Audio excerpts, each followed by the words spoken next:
नमस्कार, मेरा नाम इल्मा अफरोज़ है। आज हम कुंदरकी में खेतों पे हैं और मैं सरसों काट रही हूँ। ये वो जगह है जहाँ मैं खेतों में खेलते हुए अपने बाबा के साथ दौड़ लगाते हुए बड़ी हुई। सरसों का साग बनेगा आज घर में, इसीलिए मैं थोड़े से ये सरसों के पत्ते हैं ये काट के ले जा रही हूँ। आज डेली नॉलेज ट्रैक पे मैं अब तक के अपने सफ़र के बारे में आप सभी से बात करूँगी। तो मेरी पढ़ाई लिखाई शुरुआती दिनों में यहीं हुई, बेलारी में, कुंदरकी में, उसके बाद शहर में, मुरादाबाद में, और उसके बाद पढ़ाई के लिए मैं विदेश चली गई। पहले स्योंसपो में और फिर यूनिवर्सिटी ऑफ ऑक्सफोर्ड में, ऑक्सफोर्ड विश्वविद्यालय में मैंने पढ़ाई की और काम करने के लिए इंडोनेशिया, संयुक्त राष्ट्र और न्यूयॉर्क सिटी गई, अमेरिका।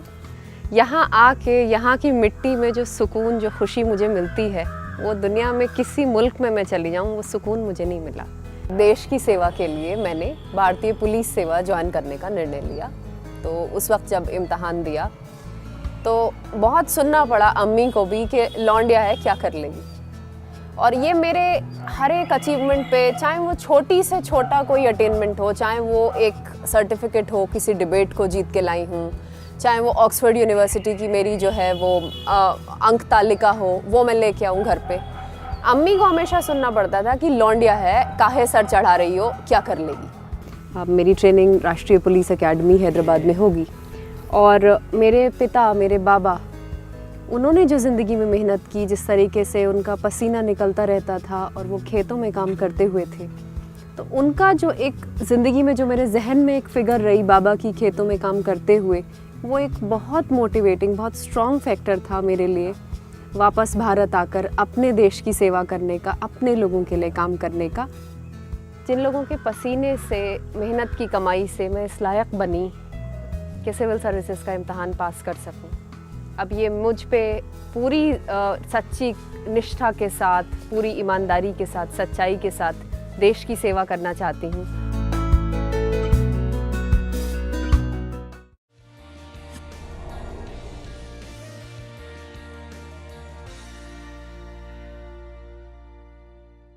नमस्कार, मेरा नाम इल्मा अफरोज़ है।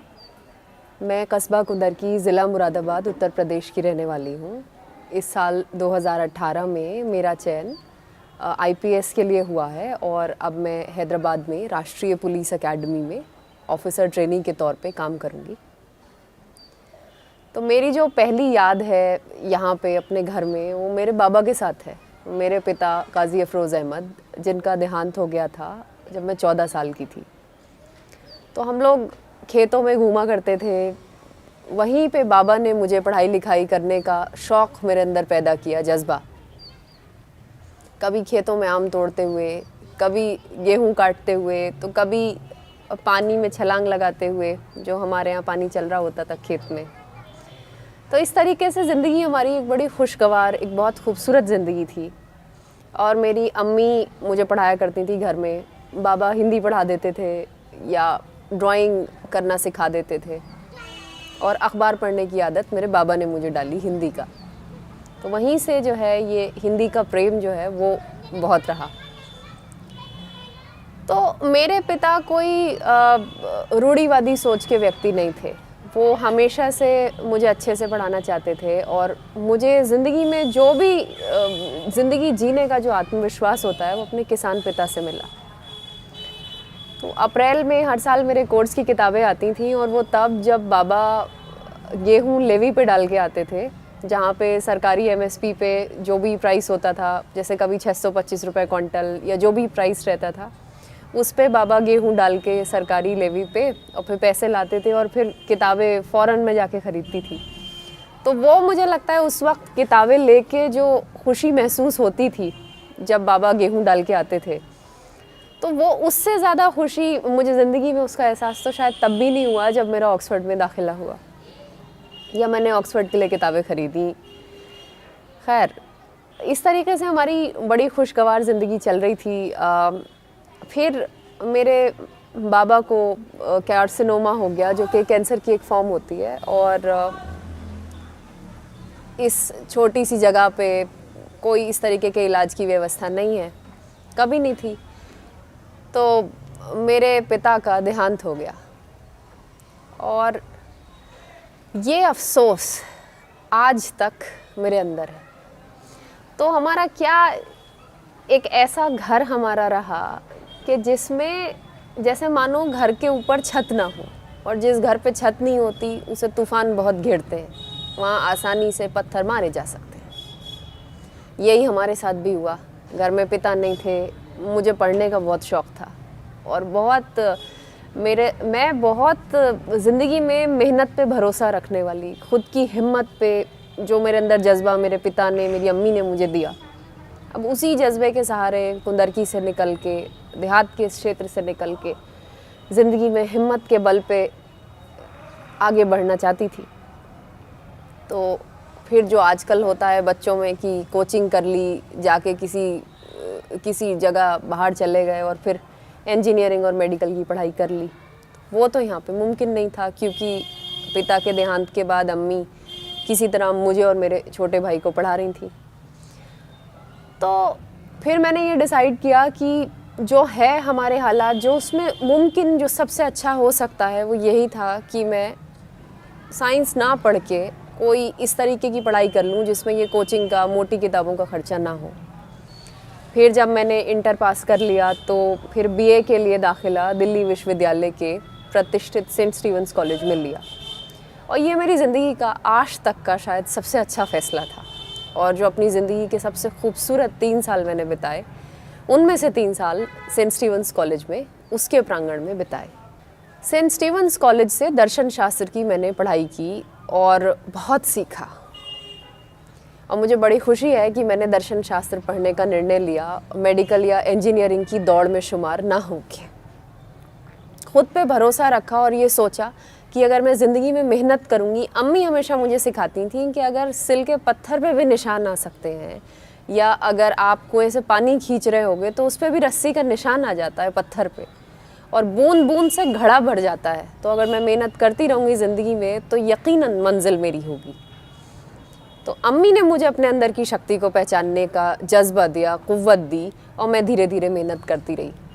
फिर मुझे Paris school of international affairs जाने के लिए एक एक्सचेंज प्रोग्राम का हिस्सा बनने का मौका मिला, और उसके बाद मैं ऑक्सफोर्ड यूनिवर्सिटी, ऑक्सफोर्ड विश्वविद्यालय चली गई, जहां मैंने एमएससी की पढ़ाई की एरिया स्टडीज़ में।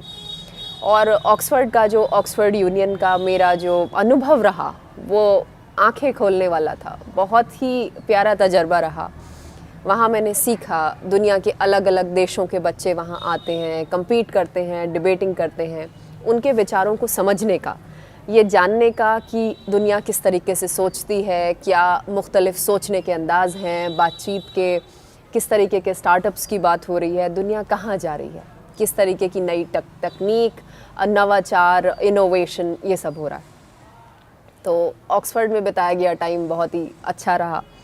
वहाँ मैंने सीखा, और जो भी इस्टेब्लिश्ड धारणाएं हैं इंसान की, वो दूसरे बच्चों को देख के, जो अलग अलग कल्चर्स से, संस्कृतियों से आते हैं, वो मुझे लगा कि मैंने उनसे बहुत सीखा। और उसके बाद मैं संयुक्त राष्ट्र के लिए काम करने बोर्नियो, इंडोनेशिया चली गई, सेंट्रल कलिमंतान में। वहाँ मैं कोटा पलंगकराया में रहती थी, और उसके बाद फिर मैं न्यूयॉर्क सिटी, अमेरिका चली गई। तो न्यूयॉर्क में मैं रहती थी डाउनटाउन मैनहट्टन में। ये वॉल स्ट्रीट वाला इलाका है, फाइनेंशियल डिस्ट्रिक्ट वाला, जो दुनिया का एक आर्थिक मैग्नेट की तरह काम करता है। और वहाँ पे वॉल स्ट्रीट का जो मेरा जो घर था जहाँ मैं रहती थी फ्लैट में, तो वो एक ऊंची सी इमारत थी, उसमें रहा करती थी।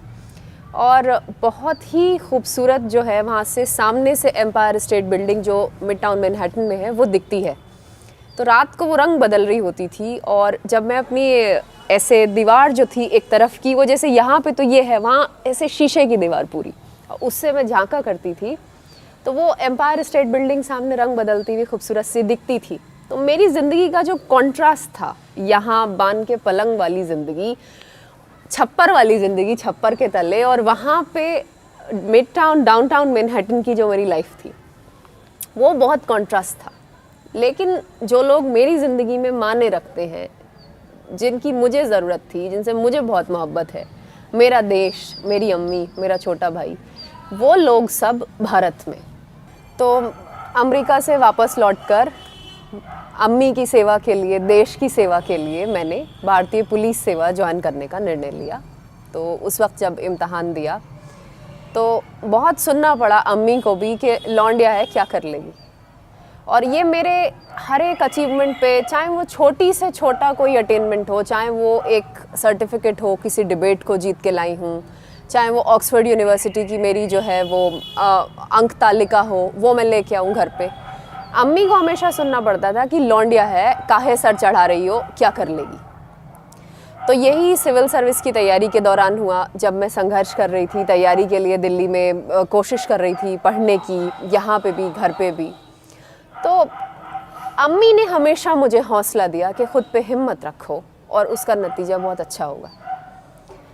तो सिविल सर्विस की तैयारी में भी कई तरीके की दिक्कतें आईं, लेकिन हिम्मत रख के, आत्मशक्ति पे भरोसा करके, और भारत का जो हमेशा मेरे दिल में जज्बा रहा कि मेरा जो अनुभव है, जो मेरी शिक्षा के ज़रिए मैंने हासिल किया, काम का जो मैंने तजुर्बा हासिल किया, जो दुनिया देखी, उसका फ़ायदा मेरे लोगों को हो, भारत को।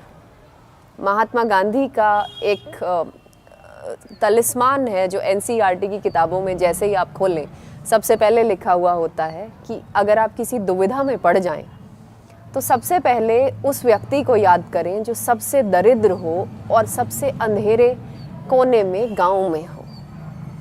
अगर मैं चाहती तो मैं मैनहट्टन में रह सकती थी, विदेश में कहीं कुछ और काम कर सकती थी।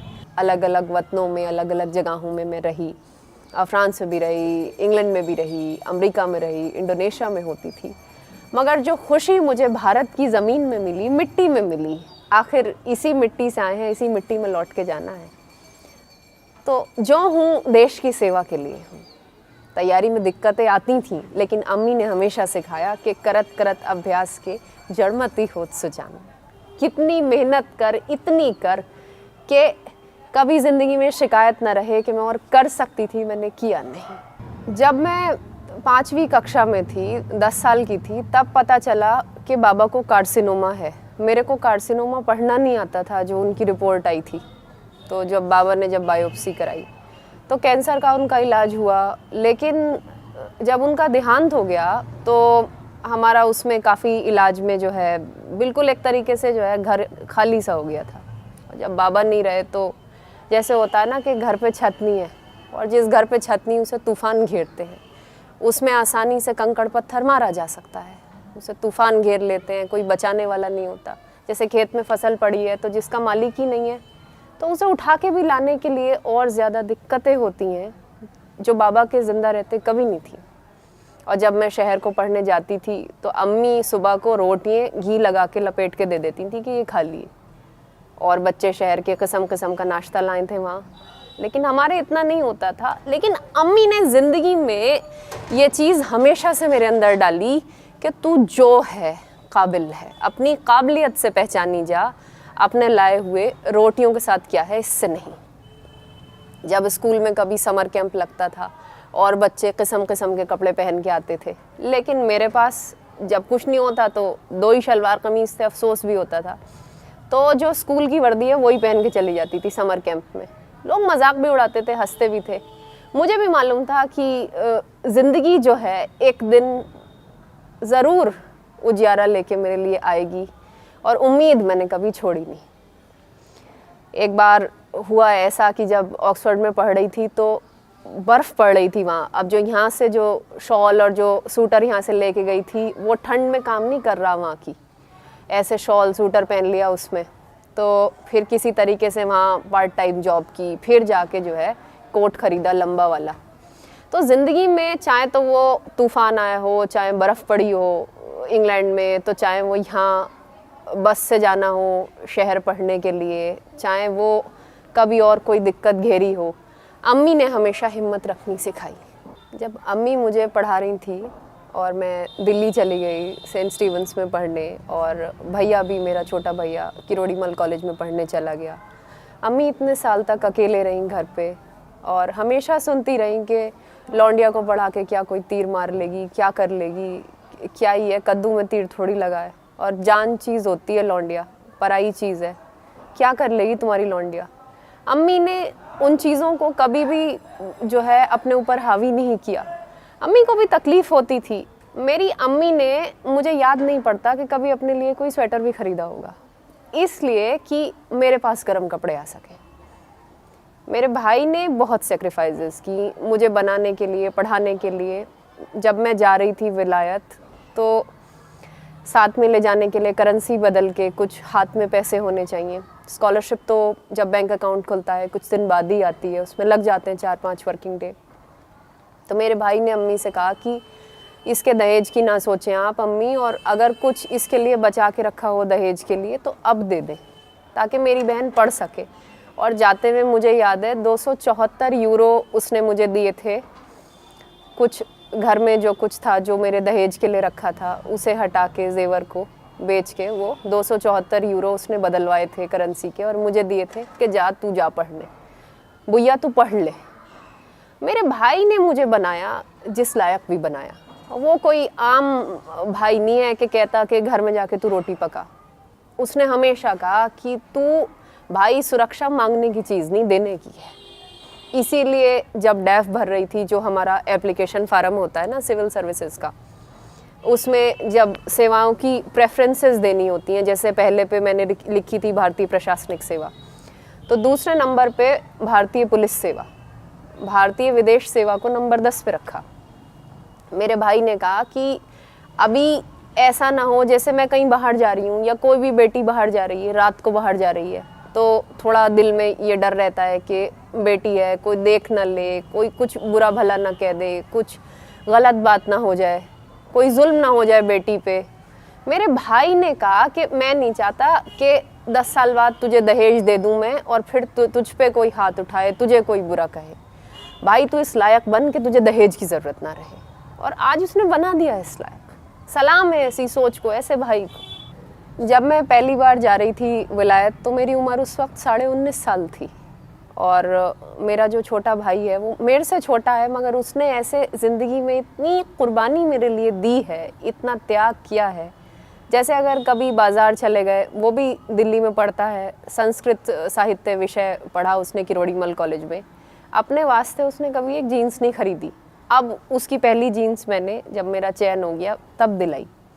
तो वो हमेशा जो है, अच्छा घर में भी ये होता था कि जैसे अम्मी ने जो है कोई अच्छी तरकारी बना ली, तो जैसे अच्छी तरकारी बनी हुई है तो वो कहता था कि पहले भैया तू खा ले, पहले इल्मा खा लेगी, मैं बाद को खा लूँगा अम्मी। हमेशा त्याग किया, हमेशा जैसे ये होता है घरों में कि पहले भाई खा लें, पहले बाप भाई खा लें, बाद में को लौंडिये खा लेंगी। हमारे घर में ऐसा नहीं। मेरे भाई ने हमेशा मेरे लिए त्याग किया। उसे अगर पता है कि इल्मा को आइसक्रीम पसंद है, पहले मेरे लिए कप ला के रखेगा पैसे बचा के। ऐसा भाई, मुझे ऐसा लगता है कि ऊपर वाले का करम है कि मेरे पास एक ऐसा भाई है जिसने इतना त्याग किया मेरे लिए ज़िंदगी में। पेन ला के रखने मेरे टाइम से, मेरी खुशी के लिए अपनी खुशी को कुर्बान करना। उसने मुझे पढ़ाने के लिए, जब मैं तैयारी कर रही थी दिल्ली में, उसने काम किया, पार्ट टाइम काम भी किया ताकि मैं पूरी पढ़ाई पे ध्यान दे सकूं।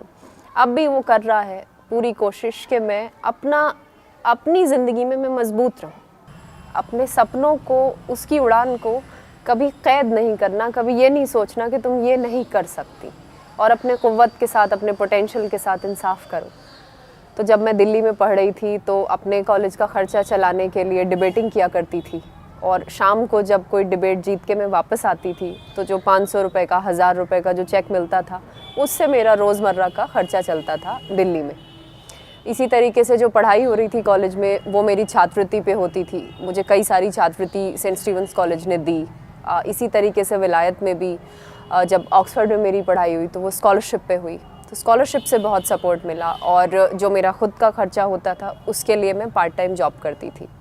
मैंने किस्म किस्म के काम किए, जो भी मुझे लगा कि जो भी काम सच्चाई का है, जो भी जायज़ है वो मैं कर सकती हूँ। चाहे उसमें जब मैं इंग्लैंड में थी, चाहे उसमें बर्तन धोने का काम हो, चाहे बाथरूम साफ़ करने का काम हो, मैंने इन्हीं हाथों से सब किया है। लेकिन जो भी किया जायज़ किया।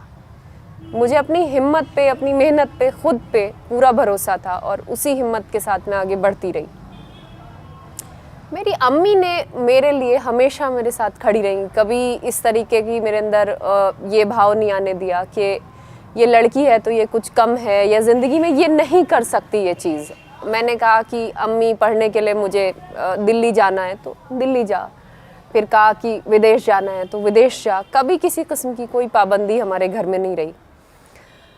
जो अभाव थे उनका आँखों में आँखें डाल के सामना करना, उनसे लड़ना, मैं और छोटा भाई मेरा, हम दोनों खड़े रहे डट के।